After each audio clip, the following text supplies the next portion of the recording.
and then he is the diocesan priest and chief of the Commission for Interfaith Affairs at the Archdiocese of Semarang, Central Java. He was born in Wonogiri a long time ago, on the Valentine Day. But okay, I'll just try to emphasize on the Valentine Day. It's the 14th of February. Okay. Yes, you're far, you know, the difference of age, father. So I do not want to tell them. Okay, and then Scott, the education background is he studied contextual theology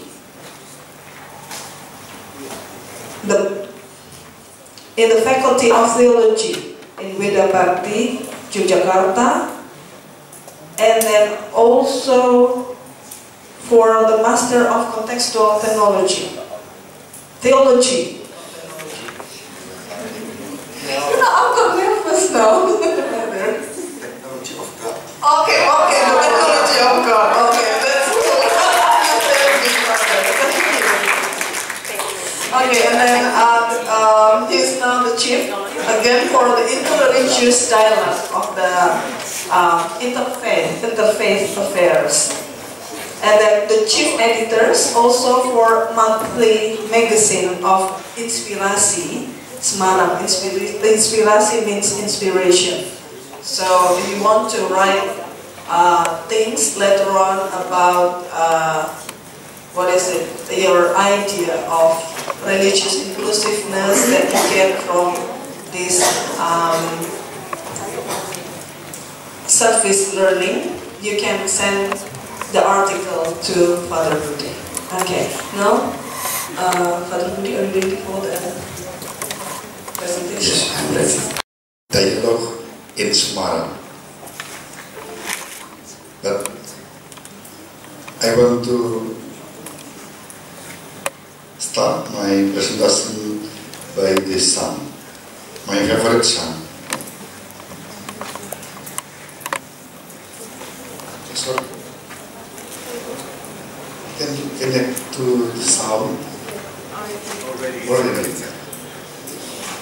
You turn the volume.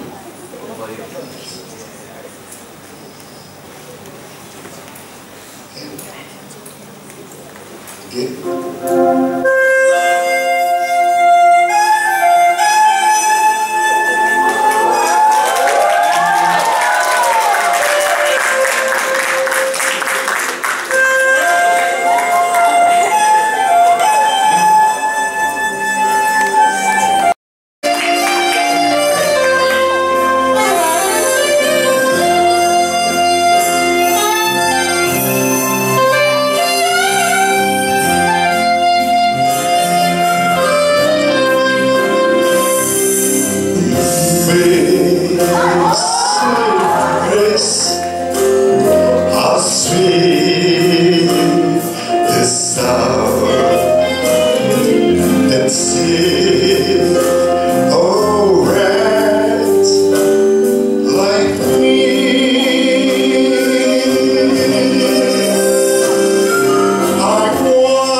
his YouTube channel? Yeah, if you search in Google, you may find so many works of mine about interreligious, my handsome photo, and also beautiful voice and dancing. I will show you in my presentation.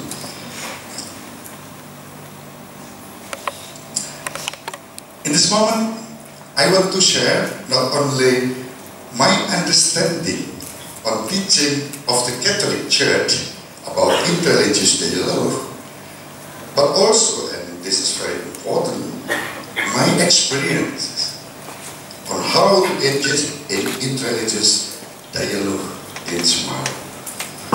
So let me start this sharing by quoting the Catholic Church teaching on the interreligious dialogue. In the Nostra Aetate, we can read the Second Vatican Council teaches us by saying, the Catholic Church rejects nothing that is true and holy in every religion. She regards with sensual reverence those ways of conduct and of life, those precepts and teachings which, though differing in many aspects, nonetheless often reflects a ray of the truth which enlightened all men, and women also, not only men. Sometimes that is very discriminative. So, the Catholic Church exhorts her daughters and sons that through dialogue and collaboration with the followers of other religions, they recognize, preserve, and promote the good things, spiritual and moral, as well as the socio-cultural values found among others. In the same document, we read, we cannot truly call on God, the Father of all, if we refuse to treat in a brotherly way any man, and also women, created as he or she is the image of God. The Church reproves any discrimination against men or harassment of them because of their race, color, condition of life, or religion. We have to maintain good fellows among the nation and, if possible, to live for their part in peace with all men.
to reign alongside one another.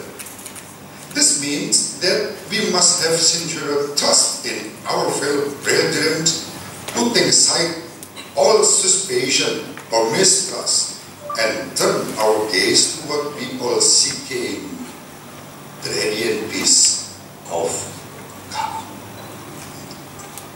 This is our text as a Christian.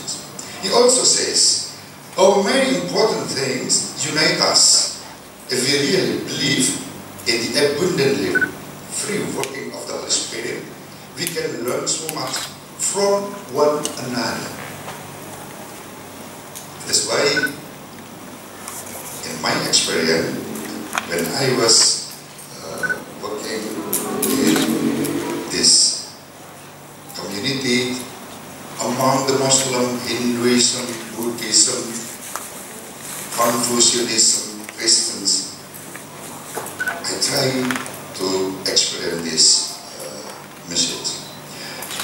Based on this teaching, now let me share my experience on how to engage in interreligious dialogue in Semarang.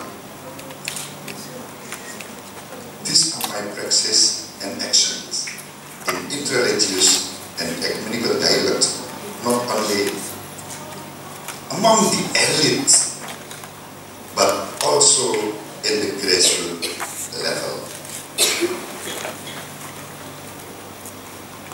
You can see in this picture, among the children in the forest, only me, Catholic there. The others is Muslim and native religion. We call the religion is Adam religion, not Islam, not Hinduism, but Adam, the first man in the Genesis. In Indonesia, in Semarang, we have community like that.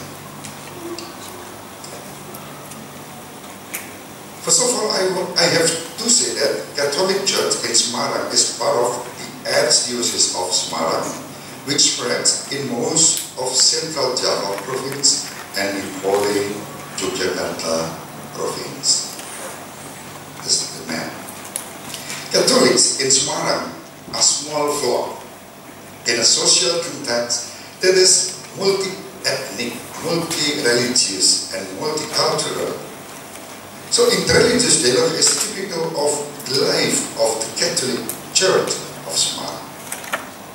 We are encouraged to be open to the people coming from the religious tradition other than our own. Thanks to the law, the Catholic Church is among the people who live in Javanese culture, a culture that is open and consequently open also to live in a pluralistic culture and accept the influence of religions that came later: Hinduism, Buddhism, Islam, Christianity, even Confucianism. From in Hinduism, the corner, and then Buddhism, some students from Islamic University in Semarang visited me at the Christmas, and then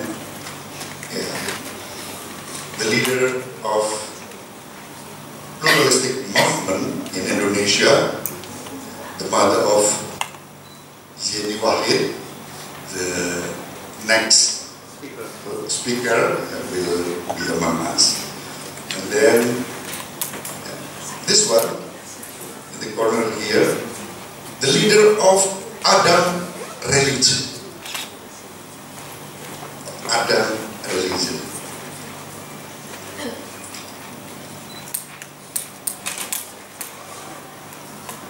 Who is he? In spite of various obstacles and difficulties, especially forms of fundamentalism, we are continuously encouraged to build an interreligious dialogue with other believers on the basis of openness in truth and in love. I promise to all of you who visit with me on this day that I will show the victims. This is the picture of the victims. The victims of radicalism in Yogyakarta. Mr. Julius and his group in Jogja. In this way, we learn to accept the others and their different ways of living, thinking, and speaking, for joining one another in taking up the duty of serving justice and peace.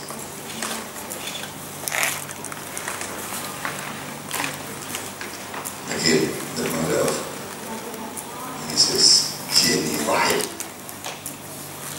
the first lady of Indonesia, the former, when her husband was the president of Indonesia. I built a dialogue with other believers in two kinds of movement. The first is an ecumenical dialogue, that is a dialogue among the Protestant churches, whatever its denomination. In the Archdiocese of Semarang, we set a Sunday of prayer for harmony during the week of prayer for Christian unity on January 18 to 25 every year since 2012.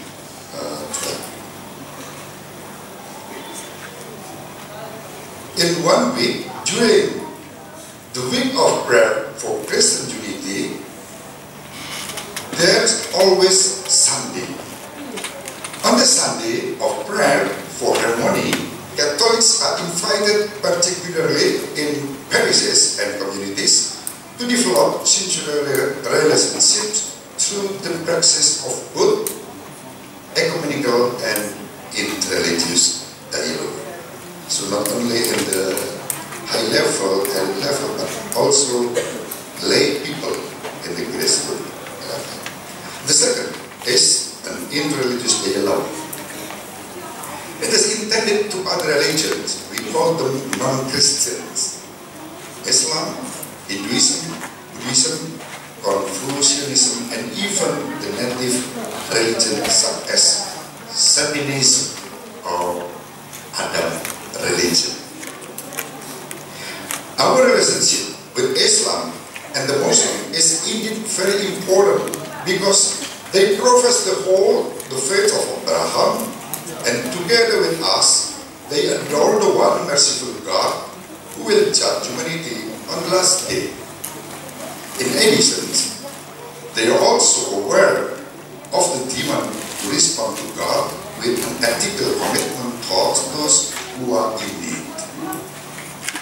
Even Muslims also honor Mary, his father's mother. At times, they even call on her with devotion. This statue is in Ambarawa. Next Sunday, I think, tomorrow we are scheduled to visit this part. The new one, before consecrated by the bishop, our bishop, some people, Catholics especially, they were afraid.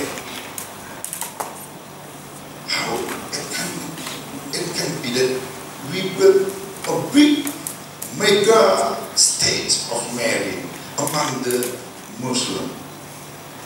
Then I said to them, do not be afraid. I will invite the ulama and some sophistic dancer, and then 7 days before the consecration, they dance there. I play my saxophone, not with Amazing Grace, but with Japanese song, the devotion to Mother Mary.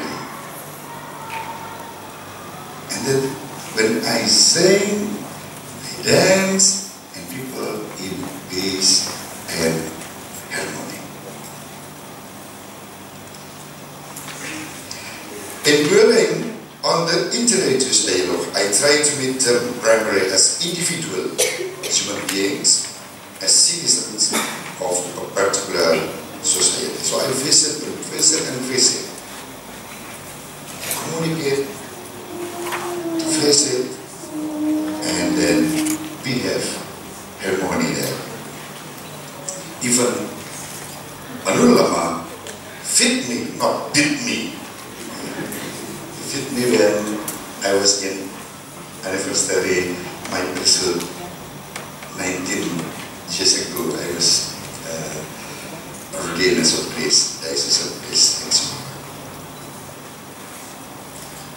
In Indonesia, or in Semarang, we know that we have two kind of Orthodox church. In Soegijapranata, Father Lazarus, and in Surakarta, Father Alexios. I also visit them. We say hello, we pray together, and we are brother in Christ.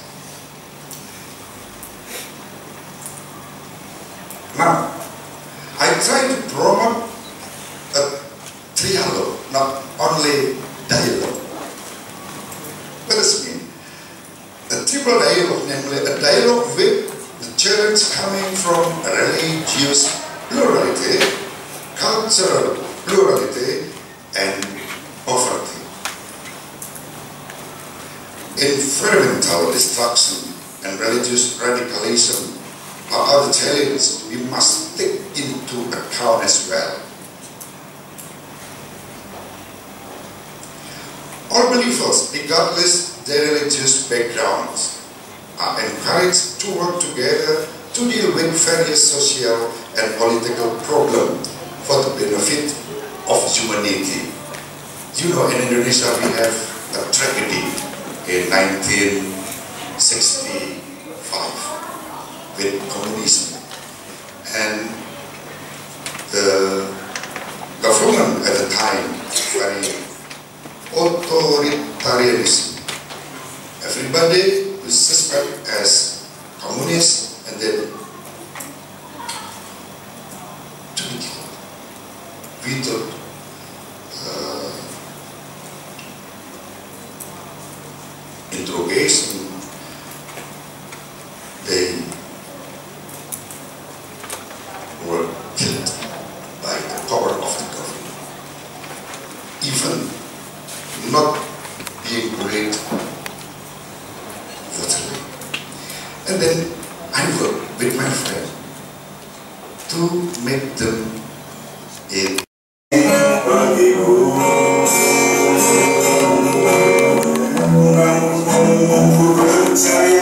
Don't try by yourself. That's very dangerous.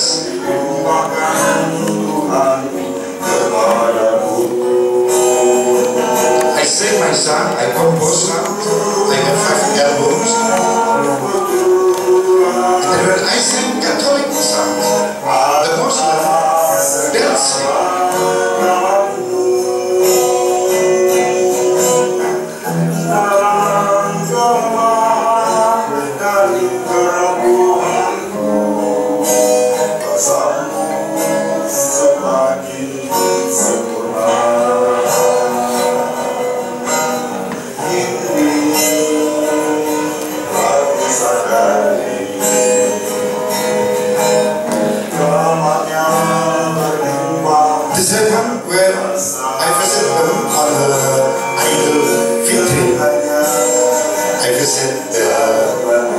Pesantren, boarding school for young Muslim, and then I play guitar.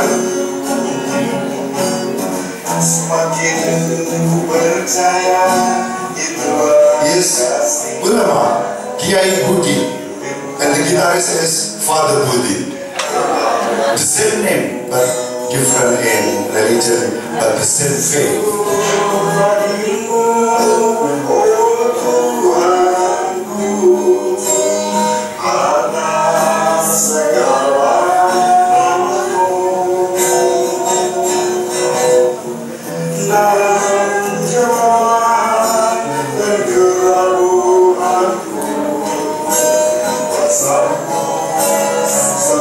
Look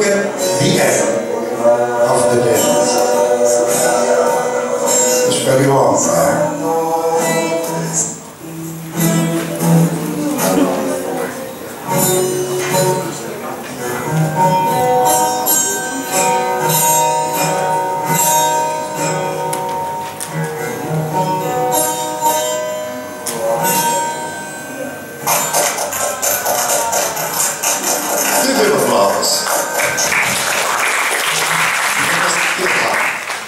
Everywhere I go in, Ilham, I need you.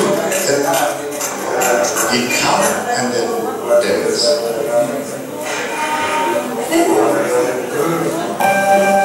This demonstration in public square with some santri,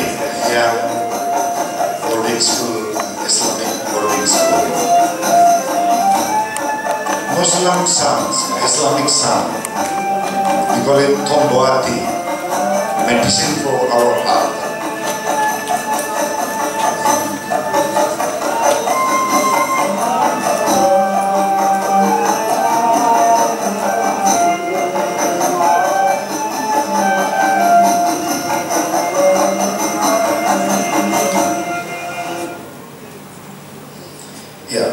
Last year we hold Interreligious Fraternity Congress for the first time in Indonesia, maybe in the world, because the participants, not only some of you has visited my pastory there, they do Solang. I also promote to young people with youth educating for interreligious literacy.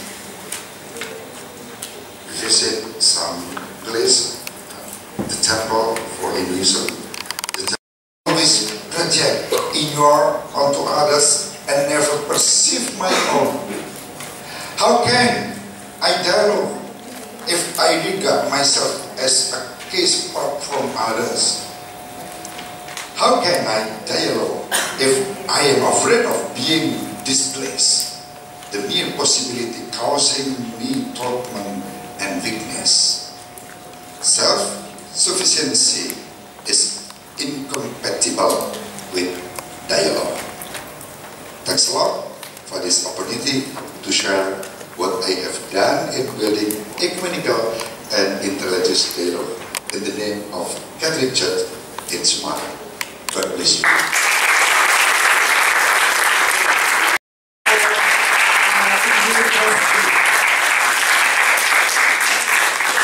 Now we are in the question and answer session.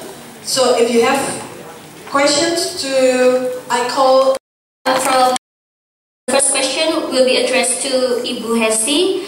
I'm interested in one of your slides talking about what triggered conflict in Ambon, and I remember that one of the factors was how the decreasing dominations of native Christians Ambonese.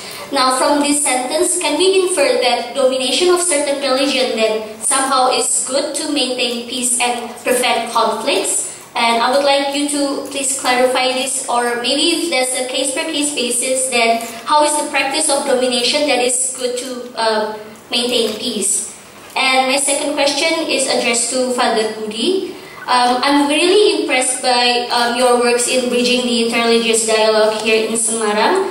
But I'm sure it's also going to be very valuable for us to learn how to face the difficulties and overcome the difficulties that you had ever faced. So would you please share with us your experience in doing the interreligious dialogues, like what are the difficulties that you had faced and how did you overcome those difficulties? Thank you very much. I really want to emphasize in my presentation is the conflict in Ambon and Poso actually is not really on the religious matter. I mean that the decreasing of domination of Christians communities in Ambon as one reason. So it is not because the conflict because of the religions.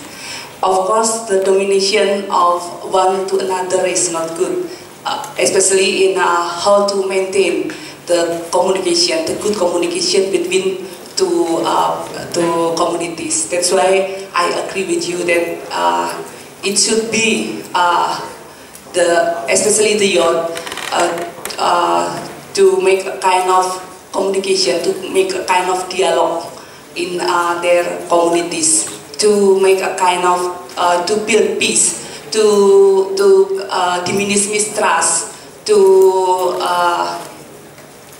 create a kind of sustainable peace. So I just want to say that in Ambon and Poso, that was not really on religious matter. The conflict is not really on religious matter, but the religious matter is becomes a trigger, because it is easily to manipulate, to aggregate, to recruit the people, because it is a very sensitive issue that can be as a sensitive matter to move the people, to move the actors.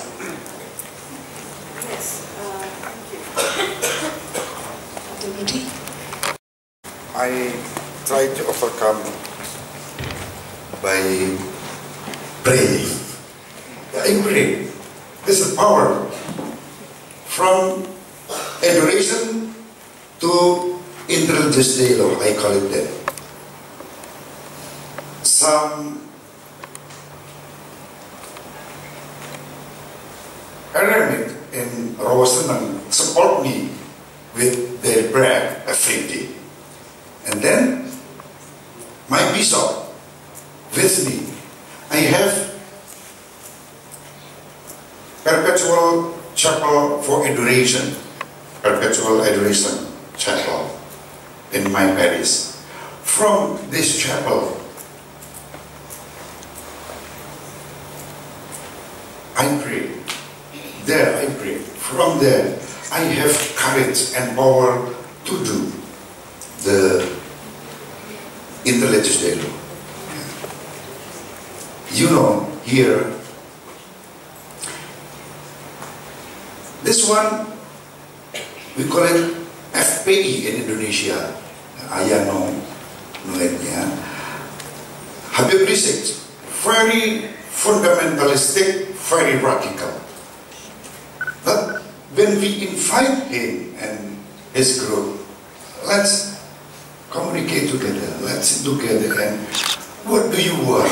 I want peace. What do you want? By burning the church, by killing others, what do you want? We speak each other, we communicate heart by heart, and then we overcome the difficulties with FPI. For example, FPI, Islamic Defender Front in Indonesia, very, very frightening. Why I put the red? Because I'm the next target for being killed. The next target.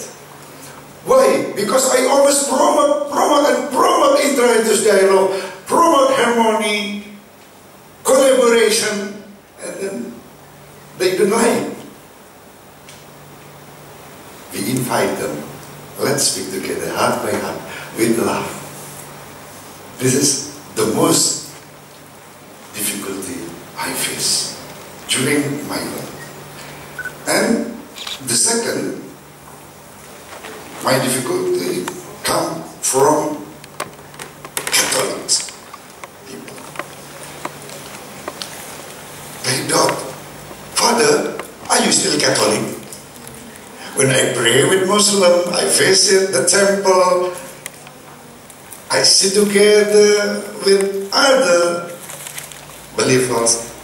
Then they doubt, Father, are you still Catholic? And when I celebrate the Eucharist, is it valid? This is my challenge. But yeah, I try to teach them based on the teaching of the church that we must do interreligious dialogue. We must communicate. We must make a collaboration with other believers. That's our task, our duty as a Catholic. If you want to be really Catholic, do interreligious dialogue.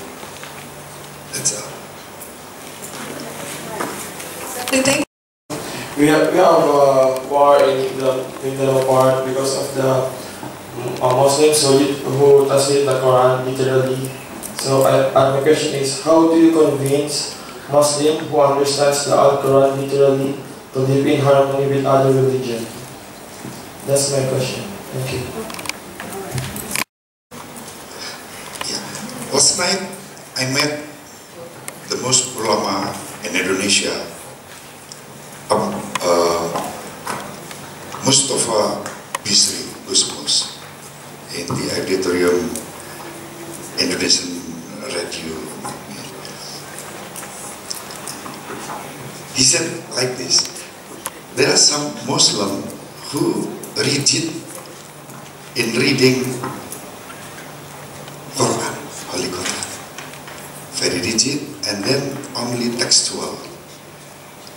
And then he said that how foolish the man who read the text rigidly like that. Foolish, like the reading today, five foolish women and 5 wise. Very foolish. And also we find the same case in Catholic. So about Quran, I think we should say that whatever the religion, as Vatican Council said, the Catholic Church rejects nothing. Something sacred, holy, and good. The Quran is very holy, very good. The Word of God available there. So when we read it well, we also accept the inspiring from God. God teaches us by the Quran. But the condition, we should read it well and good, with a good disposition. I think this is my idea. Okay, that's something, the effort that precious to be done, in our opinion, by peace educations. It is especially to create trust, understanding between people who have different religions, who have different doctrine sometimes. That's why the effort that should be struggled by every people, by young people especially, is how to diminish mistrust, how to develop understanding. It is the best way, in my opinion.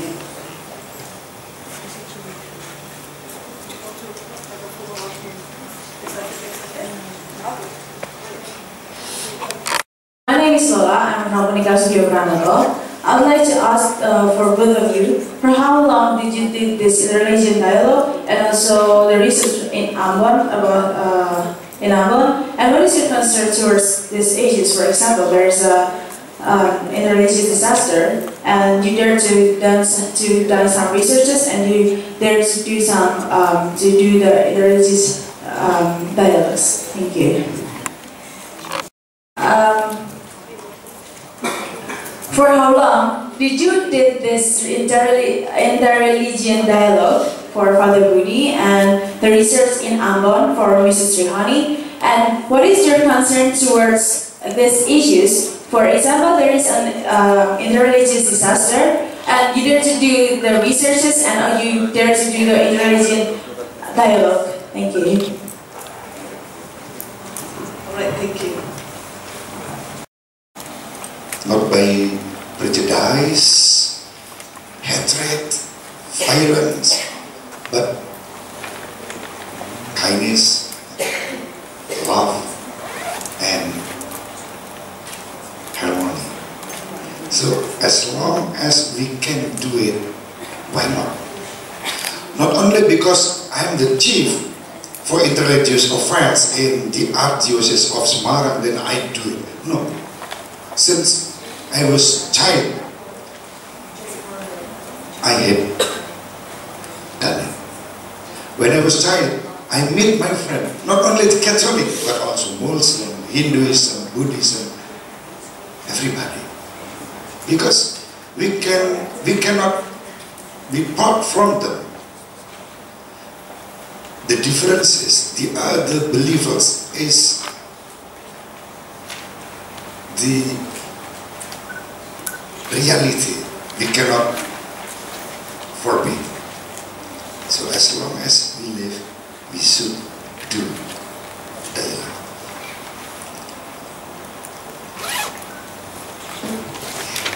Different with Romo Budi, I think that we have done our research in Ambon and Poso for since 2 years ago. And actually, it was because we developed the peace education model that previously is designed only for the peace area, and then we think that it will be more effective if then we implement the peace education in the conflict-prone areas. The challenge that we face, especially because we have difficulties in institution to implement this peace education, to institutionalize this peace education. I mean that to get in touch with the formal institution, likewise the local government is one of the challenges that we face. But we try to get in touch personally with the people who have authorities to the formal institutions.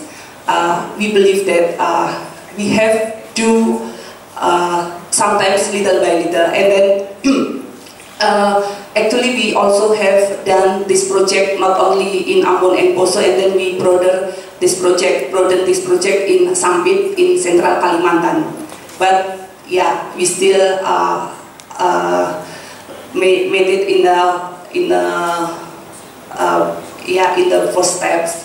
We think that it is better to make a kind of a further effort, especially how to make the peace education effectively to be implemented.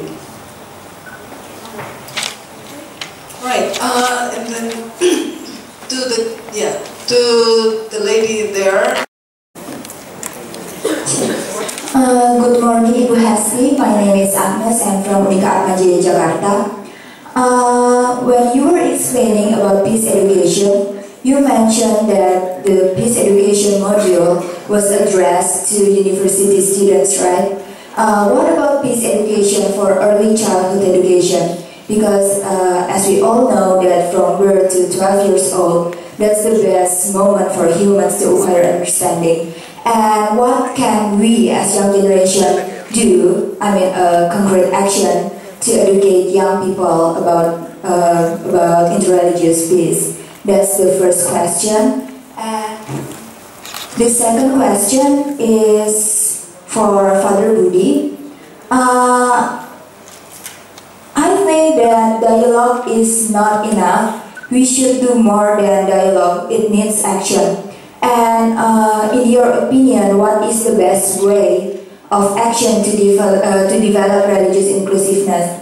Do you think that doing service learning or making service learning as a compulsory in Catholic higher education is possible to raise awareness of religious inclusiveness?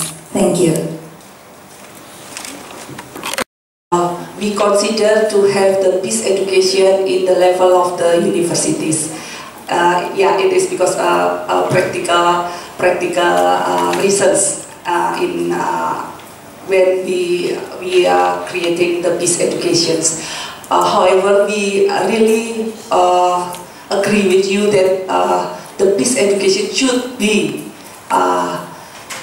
taught in lower level educations. That's why we have a collaboration with the local government of Ambon that have the peace education, especially in the early level of educations. So we do believe that the peace education can be a kind of virus to spread peace among the people. However, we also design the peace education not only for people who go to school. That's why we get in touch with some NGOs in Ambon, and also we also get in touch. We have a collaboration with the Latupati, the Association of Kings in Ambon. We do hope that the peace education can be implemented. They can see the peace education model that we design, and then we will be very happy if the stakeholders can implement the peace education among the communities, among their own communities that do not, especially for the young people who do not go to school, who do not go to universities. No, our peace education model only a kind of tool to inspire them.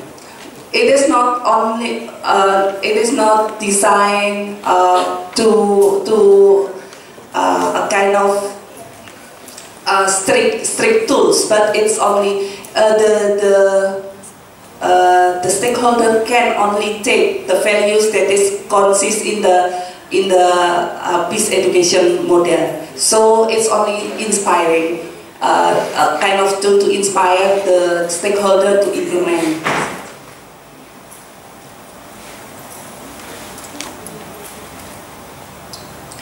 Yes, thank you for your questions. Very good. And right, that dialogue is not enough. So I show to all of you my picture not only for dialogue but working together in action, not only by speaking but working together for peace, for justice, and also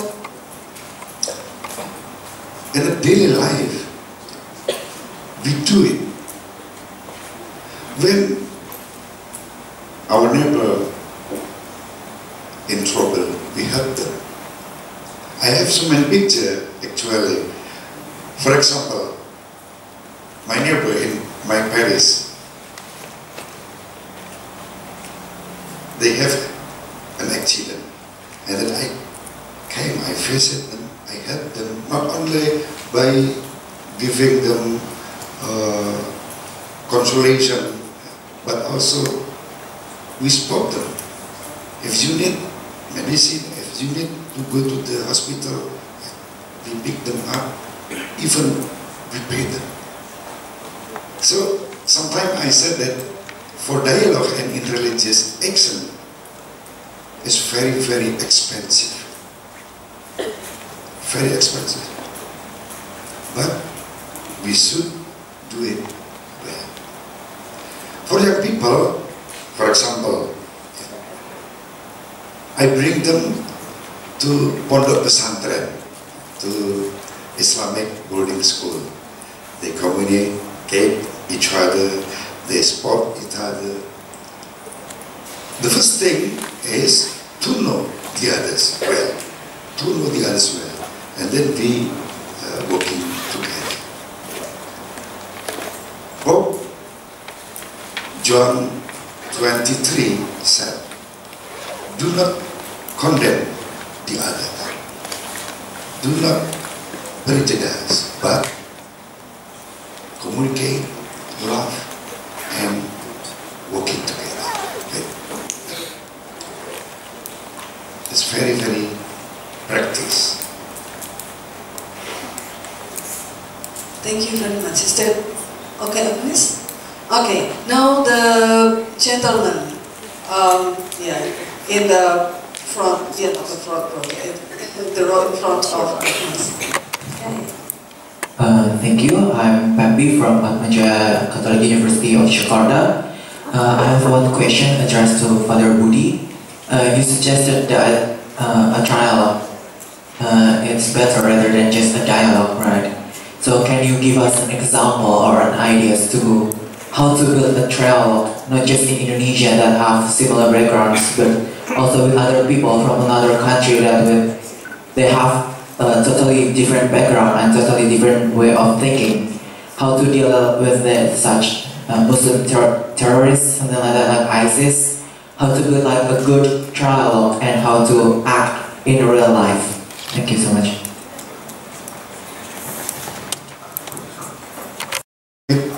ISIS. Maybe I'm also the target. Maybe. But I always have from this principle, we can do dialogue to everybody. Also radicalism.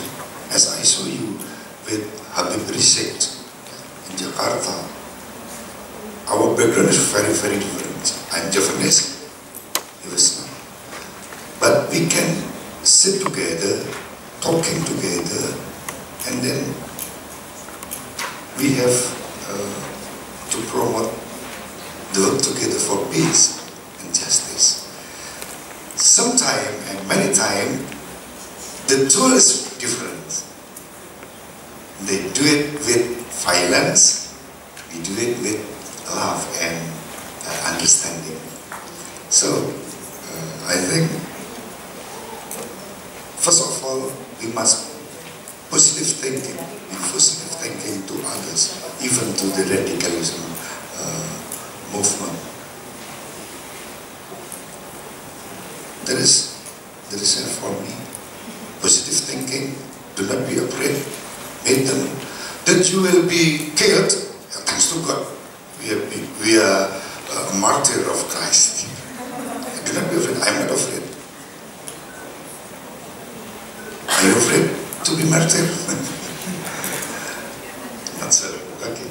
Okay, yes, thank you, Father Budi. And a very, difficult request as well from you, asking him to, to be the martyr of Christ when he is still very young. And then he is now thinking.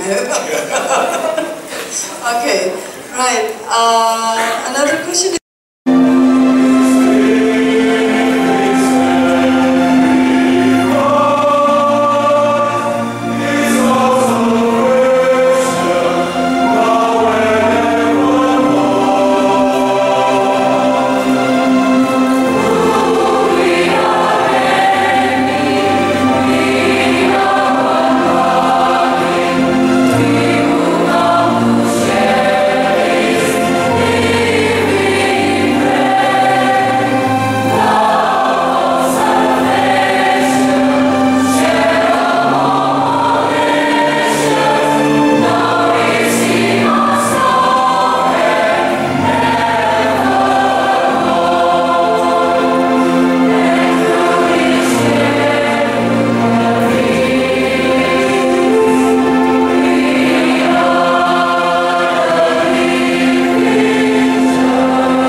The Lord be with you.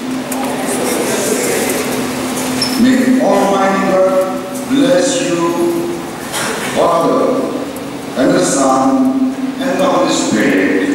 Amen. Will you please glorify the Lord by your life?